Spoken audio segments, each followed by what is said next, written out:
উজানের ঢলে তলিয়ে গেছে নীলফামারী ও রংপুরের 22 ইউনিয়নের বিস্তীর্ণ এলাকা। পানিবন্দী প্রায় 50,000 মানুষ। দেখা দিয়েছে খাবার ও বিশুদ্ধ পানির সংকট। প্রশাসন ত্রাণ সহায়তা দিলেও প্রয়োজনের তুলনায় তা খুবই কম।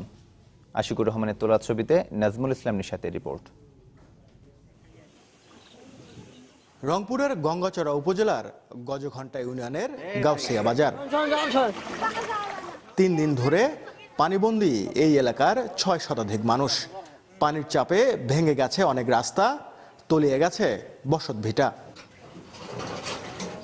রংপুরের কাউনিয়া ও গঙ্গাচড়া উপজেলার 9 ইউনিয়ন এবং পার্শ্ববর্তী নীলফামারীর ডিমলা ও জলঢাকা উপজেলার 13টি ইউনিয়নের প্রায় 50,000 মানুষ এখন পানিবন্দী। দুর্গত এলাকায় দেখা দিয়েছে বিশুদ্ধ পানি ও খাবার সংকট।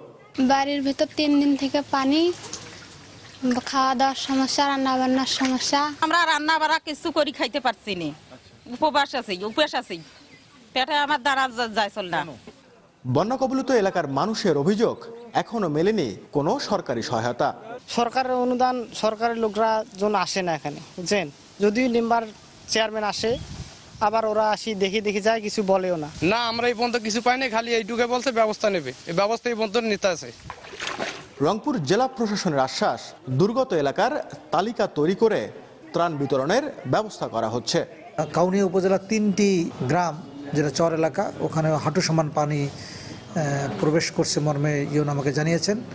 তো ওখান থেকে আমি ইউনকে বলেছি যে সরজমিনে যে তথ্যটি সংগ্রহ করার জন্য যারা দুর্যোগগ্রস্ত আছে তাদের আর্থিক এবং খাদ্য সহায়তা প্রদানের জন্য।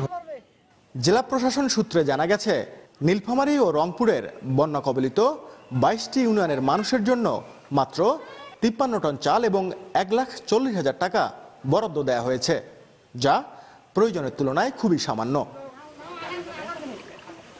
নাজমুল ইসলাম নিশাত, চ্যানেল 24, রংপুর।